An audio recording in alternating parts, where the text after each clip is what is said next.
Okay, we welcome you back to Night Talk, and we proudly welcome Dr. Sharon Moalem to the program.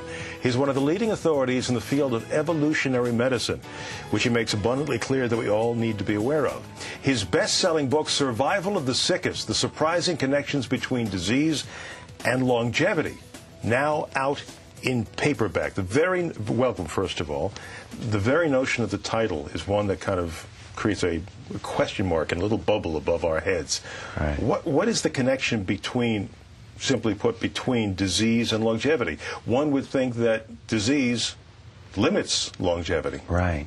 So it turns out that most diseases, and this is the thesis of the book, is protective against, it's an evolutionary compromise. So the way it works, I'll give you a simple example. There's a gene that gives you high cholesterol. It's called ApoE4, and it comes in 3 flavors, E2, E3, and E4. It's very simple. 30% of the population has this E4. And what it is, it's also at risk for Alzheimer's disease. And it doesn't make any sense. Why would 30% of the population have something that's going to, contribute to them dying early? And it turns out that if you have this gene, you have high cholesterol, and that protects you to get vitamin D when there's not enough sunlight. So the farther up in Europe you go, if you're looking at your ancestry, you'll find that the greater the chance that you'll have a gene that would help you survive dark, long winters, which will let you live longer. The only problem is you may pay for it by coming down with a different condition.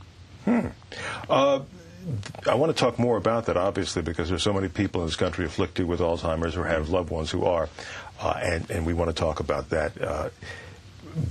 But the overarching theme here is that those things we fear most now, originally, our immune systems kind of were imbued with to protect us.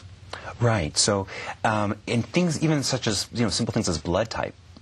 So if you have type O, when SARS broke out in Asia, they started noticing, especially in Taiwan, they did a study and they followed people with type O seemed to not come down with SARS or not die. And people started asking, well, why? And it turns out that you're protected against SARS, but you're more susceptible to H. pylori, so you get stomach ulcers.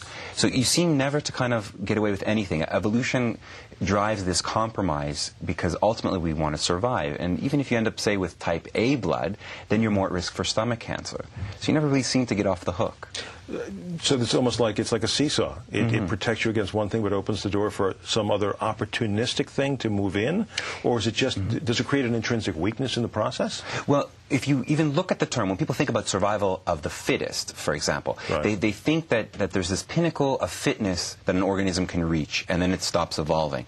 But because everyone and everything on the planet is in this constant state of evolution, everyone's trying to get an upper hand, everyone's trying to survive, it's going to create this balance. So to give up something which may be a disease that you take on allows you to protect yourself. And against some horrible situation, another example is the Black Plague, which hit Europe really awfully 700 years ago.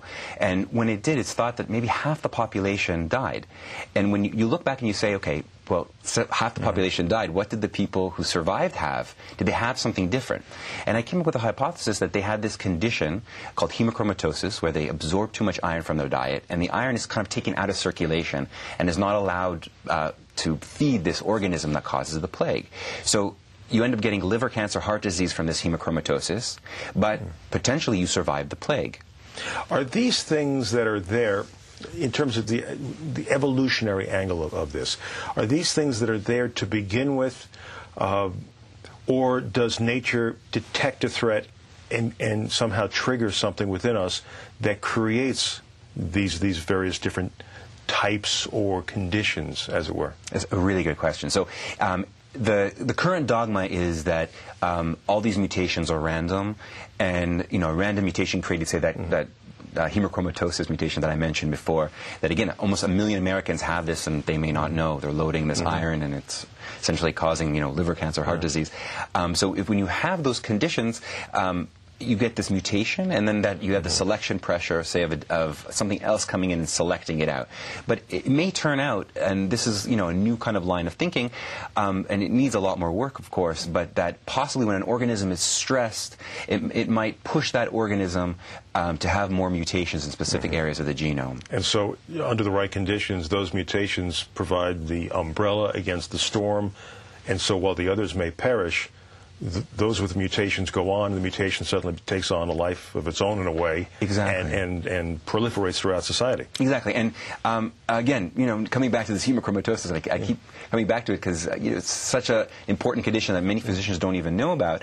They learned about it in medical school, and they thought it was rare. It's only very recently that we know that it's so common. 30% of a population to have it is a very high number. It's almost not a mutation if you think about it. It's such a when does it stop being a mutation and just like blood types, just become something that's... Exactly. Well, it's a matter of semantics sometimes. I mean, and that's why with this hemochromatosis mutation, people are even saying that we should just call this a separate phenotype. Got to take a break. I want to talk about that. Also consider you have some interesting thoughts about whether or not we should let our kids crawl on the floor. Back once again, Dr. Sharon Moalem, the book Survival of the Sickest. Be right back.